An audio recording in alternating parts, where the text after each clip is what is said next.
I just can't lose weight. I think it must be my thyroid. Have you ever heard someone say that? Or maybe you've even thought it or said it out loud. And the truth is that it actually could be a thyroid issue. It's estimated that over 30 million Americans have some form of thyroid disease. But how do you know whether this is something that you need to think about? And more importantly, what should you do about it? That is exactly what we're talking about today.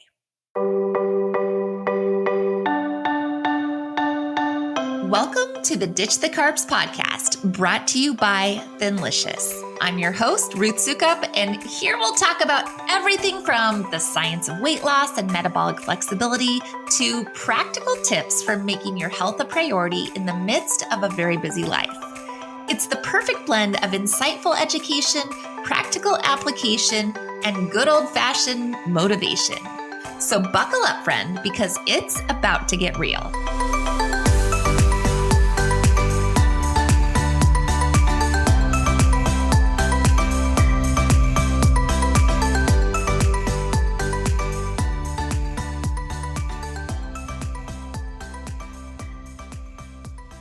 Hey there, and welcome back to the Ditch the Carbs podcast. For those of you who don't know me, my name is Ruth Sukup, and I'm the founder of Thinlicious and the creator of the Thin Adapted System, as well as the New York Times bestselling author of 7 books.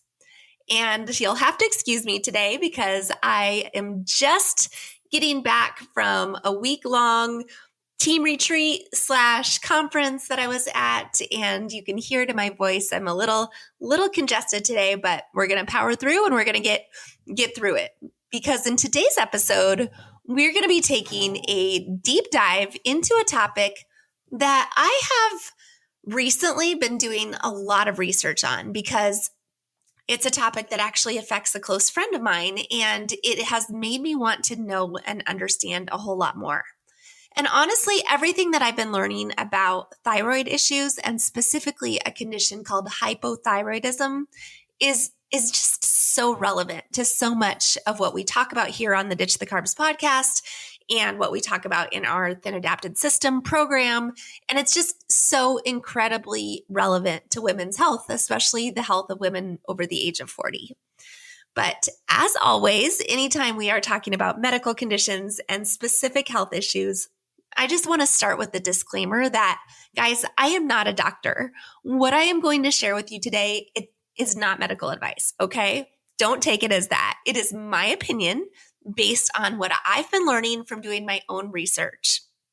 If after you listen to this episode, you think it's possible that thyroid could be an issue for you, then I definitely recommend doing your own research and also connecting with your doctor or finding a doctor who is into functional health and might be more open to some of the stuff that I'm going to talk about today. But find a doctor so that you can get tested and figure out a course of action. Okay, this is just meant to kind of inform you, give you a general overview, not medical advice. But I really do love learning about this kind of stuff, right? Because over the course of my own health and weight loss journey, the biggest thing that I have learned, I think of everything, is that knowledge is power. And the reality is that so much of what we have all been told for so long about losing weight and what's healthy and what's not healthy, it's just not true and not accurate. And there's so much misinformation that's been hammered into us for years and years and years. And I will spare you the conspiracy theory talk today for the most part. But it really does make me crazy when I see how badly we have just been lied to by all the experts and how much the big pharmaceutical companies want to keep us sick and the things that happen behind the scenes and the food companies and the devastating effect it has had on our health as a society. And so I'm very passionate about that. I'm starting to talk about that a lot more. But if you do want to know more just about kind of some of the ways that we have been lied to over the past 100 years when it comes to health and weight loss, I've actually put together a super helpful on-demand training video that you can go and watch for free. It's called How to Lose Weight and Get Healthy for Life Without Dieting, Drugs, or Making Yourself Miserable. And again, you can watch it absolutely free. All you have to do to access it is go to thinlicious.com/video. So once again, the URL for that training is thinlicious.com/video. So go check that out. But like I said, in today's episode, I want to get a little bit more specific and go just a little bit deeper into the science and talk about your thyroid, specifically how to know whether or not you could have a thyroid issue that is possibly affecting your ability to lose weight and possibly contributing to a number of other health issues. So I guess first things first, what exactly is your thyroid and what does it do? Well, it's kind of actually sort of a trick question because often when people talk about your thyroid, they can be referring to one of two things. They're either referring to your thyroid gland, which is a butterfly-shaped gland located at the base of your throat that produces a few different hormones, or they are referring to the actual thyroid hormones themselves. And there's a bunch of different thyroid hormones, but the main two, the ones that everybody talk about when they're talking about thyroid hormones, are usually just referred to as T3 and T4. They have these very long, very complicated names that I did not want to even try to say on this podcast because I would probably butcher them. So we're just going to call them T3 and T4 because literally everyone else, including your doctor, that's what everybody calls it, right? T3 and T4. So the thyroid gland is super important because it's basically the control center for your whole body. It's for all these vital functions that your body is doing all the time, right? Regulating your metabolism, regulating your heart rate, regulating your body temperature, all these things, those are all regulated in the thyroid. And so that's a really big deal. And so when everything is working properly, the brain sends a signal to the thyroid telling it to produce the T3 and T4 hormones as needed in order to maintain a balanced metabolism and keep everything running properly. And this process is known as thyroid hormone regulation. Pretty straightforward, right? But when it's not working properly, your body is either not producing enough thyroid hormones or it's producing too many thyroid hormones. That's when you start to have all these serious problems and side effects. And it really is a big deal. You have to have good thyroid regulation or your body is going to be totally out of whack. So when your body is producing too many thyroid hormones, that's a condition called hyperthyroidism. And it's easy to remember that by just thinking of like a hyperactive child, right? They're bouncing all over the place. They've got too much energy. They can't contain it all because that's what happens with hyperthyroidism too. Your body and your metabolism basically speed up. Everything goes faster. So your heart beats too fast and your body temperature is too high and you tend to lose a lot of weight or you have trouble maintaining your weight. And while I know that sounds like something we are all wishing for, it's actually not a great thing. It's really unhealthy and it's actually not something that you want to experience because if left untreated, it can actually be very dangerous and even fatal for you. So that's hyperthyroidism. And it's not like super, super rare, but it's also not super common. So it's currently estimated, I think, that like a little less than 1% of the population has some form of hyperthyroidism. And chances are, if you are listening to this podcast because you're interested in losing weight, then hyperthyroidism is probably not your issue, right? People with hyperthyroidism are the ones who can't put on weight no matter what they do. So if you're listening to this podcast, I'm just going to venture a guess that that's not you. Could be, I guess it's possible, but it's not what we're going to focus on today because the more common issue, and therefore the issue that I want to spend the bulk of my time here on this episode is a different condition, what we refer to as hypothyroidism. And that is when your body, right? It's the opposite of hyperthyroidism. Hypothyroidism is when your body is not producing enough thyroid hormones. And this tends to happen more often in women, especially as we get older and we start to enter into perimenopause or menopause, because as we know, our bodies are going through all sorts of hormonal changes all at the same time. And so just those hormonal changes in general can put stress on our thyroid, and that can actually lead to hypothyroidism. And hypothyroidism actually affects a lot of us. So the current estimate is that somewhere around 10% of women over the age of 45 have some form of hypothyroidism. And so just the opposite of hyperthyroidism, when you have hypothyroidism, your metabolism slows down and you start to gain weight, even if you're still following a healthy diet and exercising regularly. So it's just the opposite, right? Instead of not being able to keep weight on, you can't get it off no matter what you do. And of course, this is the point where everybody listening right now is like raising their hand saying, well, obviously this is me. I must have hypothyroidism. And clearly, if this is a condition that affects at least 10% of women our age, then there's actually a pretty big chance that this could be playing a factor in your struggle to lose weight and get healthy. But let's remember too that still leaves 9 in 10 of us who don't have it. So it's about 10%.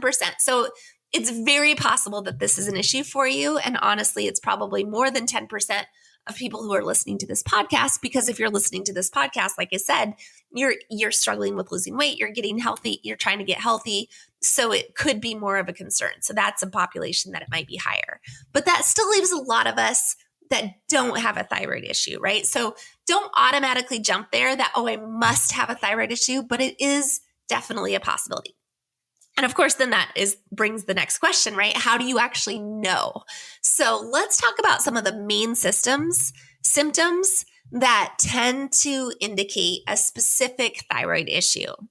So the first one is just an excessive amount of fatigue and weakness. And if you find yourself exhausted all the time, even after a full night's sleep, this could definitely be an indicator of hypothyroidism. It's not definitive, but it's something to look out for. Another big indicator is dry skin. Because with hypothyroidism, you may notice that your skin feels drier and less elastic than it used to, especially on areas like your face or your hands or your elbows. And along those same lines, you might notice that you're just cold all the time, right? Even when it's warm, you feel cold. You're constantly grabbing a coat or you're putting on a sweater, even though nobody else seems cold. And that's because your body has slowed down. And that's what's causing, just like if you have hyperthyroidism, you're hot all the time because your body has sped up so much. But with hypothyroidism, you tend to be cold. So a lot of times, when you reach a certain age and you're starting to go through perimenopause and menopause, you actually feel hot all the time, right? You have hot flashes. So if you are the opposite, if you're like, I don't know why I'm cold all the time, that could be one of the things to look out for. Another common indicator is moodiness. If you are just feeling grumpy all the time or anxious for no reason, especially if that is out of character for you, then that could be some sort of indication of a thyroid issue.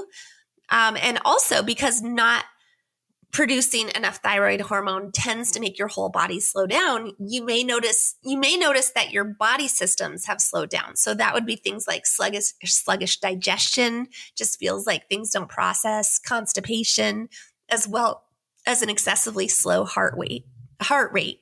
And then of course there's the weight gain, which is obviously what makes this a specific topic of interest on this podcast. But if you've been struggling to lose weight, even after, doing all the things, you've adopted a low carb lifestyle and you're implementing the advice that we're advocating here on this podcast or in our TAS program, but you're still just not seeing any results, this could be actually a big sign that something is off with your thyroid and you may need to visit a doctor to get it checked out. And along those lines, another thing you might want to look out for is joint pain. You could start to experience joint pain in your hands and feet, and you may notice swelling as well. And then another big one is hair loss. And this can actually be an indicator of both hyperthyroidism and hypothyroidism. But, you kind of have to pay attention to all the other symptoms as well. And with hypothyroidism specifically, your hair may start to thin or fall out in clumps, which is obviously very concerning and honestly can feel pretty devastating because our hair is a big deal. And then finally, if you are struggling with any fertility or menstrual issues, this could also be an indicator that something is off with your thyroid. So this could include things like longer or more intense periods, irregular cycles, and difficulty getting pregnant. Now, obviously, a lot of these things can be associated with a lot of the other conditions that we talk about a lot on this podcast, especially insulin resistance and leaky gut syndrome, right? We talk about those all the time, and you may notice like, oh, some of those symptoms sound the same. So you really kind of have to be paying attention to like, did I check all the boxes as I was going through? Like, were you like, yep, that's me. Yep, that's me. Yep, that's me. Because, some of those symptoms can have an overlap with insulin resistance and leaky gut syndrome and both leaky gut and insulin resistance, as we've talked about before, are estimated to affect 80 to 90% of the population. So instead of 1 in 10, it's 8 or 9 in 10 that has that. And that means that more than likely, your primary issue is with insulin resistance and leaky gut and not specifically hypothyroidism. But like I said, if you have actually worked on the insulin resistance and the leaky gut and you still find yourself struggling with any of these issues or symptoms, or you're just not seeing any movement, that's when I think it might be worth having a conversation with your doctor about your thyroid. And they will likely do some tests to get a better sense of what's going on and start to measure those levels of thyroid hormones in your body. And then they will be able to recommend a specific course of treatment from there. So speaking of treatment, I think it's worth having a conversation about what the potential course of treatment looks like for thyroid conditions, and especially for hypothyroidism, which about 90% of the time is actually caused by an autoimmune disorder called Hashimoto's thyroiditis. So chances are, if you do have hypothyroidism, you most likely have Hashimoto's, even if you haven't actually been diagnosed with Hashimoto's. And if you remember from some of our previous episodes where we talked about insulin resistance and leaky gut syndrome, there's a strong connection between insulin resistance and autoimmune disorders. And like I said, Hashimoto's is an autoimmune disorder. So it's very possible that with the right treatment for insulin resistance and leaky gut syndrome, you may actually see improvements to your thyroid function as well. But if you do have a legitimate issue with your thyroid, then it's possible that you'll need to consider additional treatment options and or medication. But I was thinking about how to talk about this, because I think to understand the treatment options, you also have to understand how the thyroid hormones T4 and T3 actually function in your body. And again, I need to reiterate that I am not a doctor. So what I'm going to share with you and what I'm going to explain right now should not be taken as medical advice. Ultimately, it is a conversation that you need to have with your doctor. But from what I've seen, just from doing a lot of my own research, like I said, I have a close friend who has hypothyroidism. And so I started originally doing just a lot of research to help her and to find out things for her. And what I've discovered is that a lot of doctors don't always spend a lot of time explaining to their patients how this all works and what's actually happening within your body, or even what some of the alternative treatment options could be, or why they're prescribing the one particular medication that they typically prescribe. They just kind of whip out their pad and prescribe the standard pill and send you on your way. And so in this case, the standard pill that is mostly being prescribed is something known as levothyroxine, which is hard to say, levothyroxine, which is sold under the brand name Thyroid. So you've probably heard of Thyroid. Maybe you're taking Thyroid. A lot of people are on Thyroid. Thyroid is a synthetic version of the hormone T4 that our bodies produce naturally. And so if you get prescribed Thyroid, your doctor will likely test your T4 levels on a regular basis, right? He needs to be able to look at how to adjust your dose, as it can sometimes take some trial and error to figure out the right dosage for your specific needs. But the problem with Thyroid and this sort of standard course of treatment that basically 99% of doctors are following is that it doesn't totally address the whole picture of what's happening with your thyroid hormones. Because like I mentioned, there are actually two primary thyroid hormones. There's T3 and T4. And the T4 hormone makes up about 80% of the total hormones that are secreted by the thyroid gland. But even though it makes up 80% of your total thyroid hormone makeup, T4 isn't actually doing anything because T4 is an inactive hormone, meaning that it can't really do anything on its own. And so in order for your body to use T4, it has to convert it into T3. T3 is really the T4 hormone that has been converted into T3, so into the active form. And so your body has to convert it in order to have it to have any effect, because it's the T3 that's actually doing all the stuff that you need your thyroid to be doing, like regulating your metabolism and regulating your body temperature and giving you more energy and doing all the things, your heart rate, right? It's the thing that's telling it. And so normally the signal to convert T4 into T3 from your body comes from the other endocrine organs, like specifically the pituitary gland is what's telling your thyroid to convert the T4 into T3. See, when I say everything is connected, guys, everything is connected. So when your thyroid is functioning properly, it will produce enough T4, and then your body will convert that T4 into just the right amount of T3, right? You don't want too much, you don't want too little, because you have too much and everything speeds up. You have too little, everything slows down. And this conversion process it's just important, right? We have to get it, and you don't want too much because then you're getting hyperthyroidism, which is bad, right? It has its own set of issues and symptoms. But the problem with this standard form of treatment is that Synthroid is only synthetic T4, right? It's only addressing the T4 hormone. So it's not actually addressing any underlying issues that you might have with T3. Your problem might not be that you're not producing enough T4. Your T4 production might be fine. Your problem might be that your body is not doing a good enough job of converting T4 into T3, which is what is making it not function properly. But the problem is that because your doctor is likely only testing your T4 levels and not your T3 levels, that they're just not even paying attention to whether or not it's actually working the way that it should.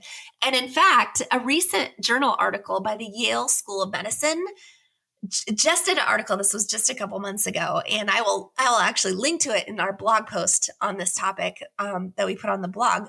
But they are estimating that as many as 21 million out of the current 23 million prescriptions, which is literally 90%, there's 23 million prescriptions for Synthroid in the United States right now, which, in case you're wondering, is like 10% of the population that is on Synthroid. But the Yale School of Medicine estimates that 21 million out of the 23 million are unnecessary prescriptions and may actually be causing more harm than good. So that's a big deal, right? That means 21 million people, almost 10% of the population, is taking a medication that's not actually correcting this issue. And so that means that if you've already been receiving treatment for hypothyroidism, or if you've been prescribed Synthroid, or you know somebody who's been prescribed Synthroid, this is definitely something that you want to be aware of and looking into and just talking to your doctor about, right? Open up the conversation. Because again, I'm not a doctor. I'm not giving out medical advice, but I can read, I can do the research, I can understand what's happening. So this is a big deal, because if you're taking Synthroid to produce that T4, but it's not actually converting that T4 into T3, then you're still going to be having all the same problems, right? You're going to be taking this medication and yet it's not doing anything. And you're still going to experience all those same symptoms of low thyroid, because you don't actually need more T4. You just need your body to convert that T4 into T3. Luckily, the good news is that there are other treatment options that can help with T3 conversion and overall thyroid function. And these are definitely worth looking into and worth having a deeper conversation with your doctor about, especially if you find that you're taking Synthroid and you're still experiencing all the symptoms, right? You're like, this doesn't seem to do anything. So the first option is actually a treatment that used to be the standard course of action for hypothyroidism before the development of Synthroid and the synthetic T4. And it was actually known to be very effective. That's the really sad part, is that we had a medication that worked great. It was called, and it is called, it still exists, it's called natural desiccated thyroid, or NDT. And NDT is a natural product, per the name, as the name would suggest, but it comes from the thyroid glands of pigs, and it contains both T4 and T3 hormones in a more natural ratio than what our bodies produce. So it makes it easier for your body to convert this into the right amount of T3, right? It's very close to what we produce naturally, and it has some other benefits for overall thyroid function, and it has also been shown to have fewer side effects compared to synthetic T4 treatments. And if you're listening to this, then at this point you might be wondering, but Ruth, why would they come up with a synthetic drug that's not nearly as effective and turn that into the standard treatment when there was already a natural option that works way better? Right? Like, is that your question? Because that was my question. Like, what the heck? And so at the risk of going down yet another conspiracy theory rabbit hole, mostly I think it's because Big Pharma was not able to patent the NDT, so there was no money in it for them, right? There's big money in Synthroid. I don't know which pharmaceutical company has the patent on that, but they have it.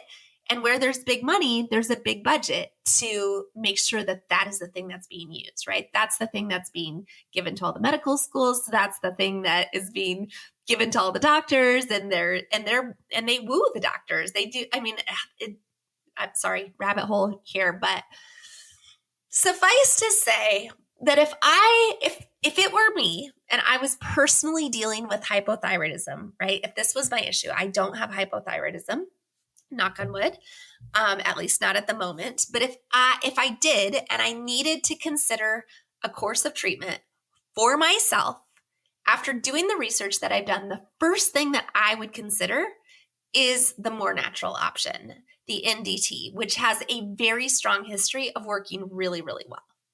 So that's where I would go. That is my opinion on this topic.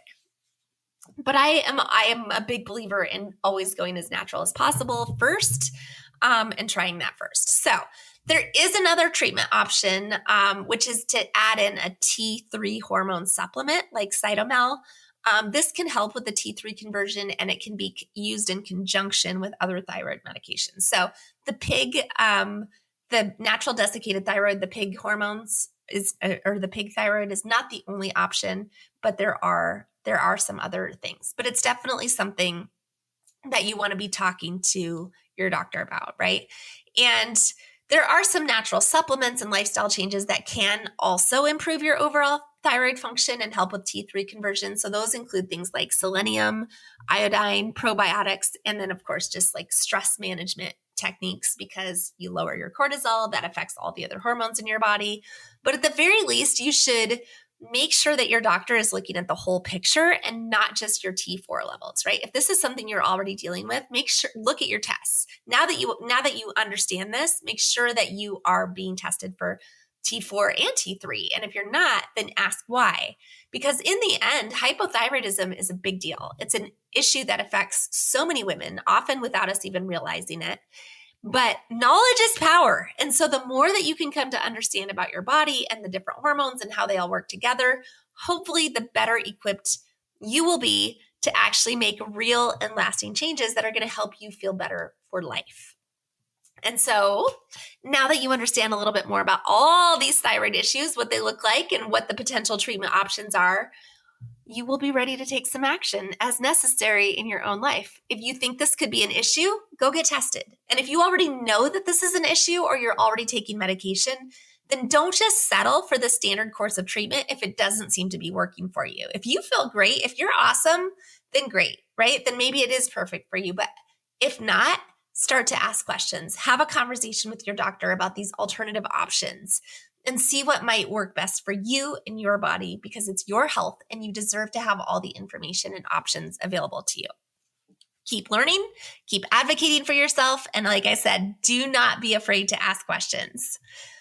And guys, if this episode was helpful for you and you want to take a deeper dive into the science behind our TAS program and how we can help you reach all of your health and weight loss goals, then be sure to check out that free training video I mentioned at the beginning of the episode. Again, you can find it at thinlicious.com/video.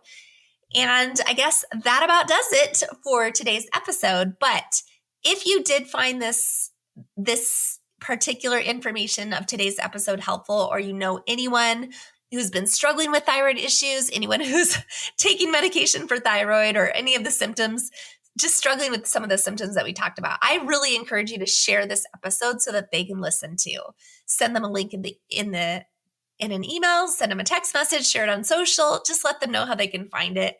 I say this every week, but I am on a mission to change the world by helping women get healthy, because honestly, I feel so strongly that there is nothing more important than our health. It's the foundation of everything else. And if we want to change the world in other ways, then we first have to get healthy. And so if you want to join me on that mission, which I hope that you do, then help me spread the word by sharing the podcast, or even just by leaving a review on Spotify or Apple Podcasts or wherever you like to listen. We're constantly doing giveaways, so I would love that. And then I will see you back here very soon for another new episode. I'm going to be talking in our next episode, I'm going to be talking about how to keep your immune system strong, which seems very ironic considering that I am working on boosting my immune system as we speak, drinking some tea and taking all the vitamins. And I will tell you what I do to stay healthy and keep my family healthy, especially as we're going into winter. We're going to talk about that next week. I'll see you soon.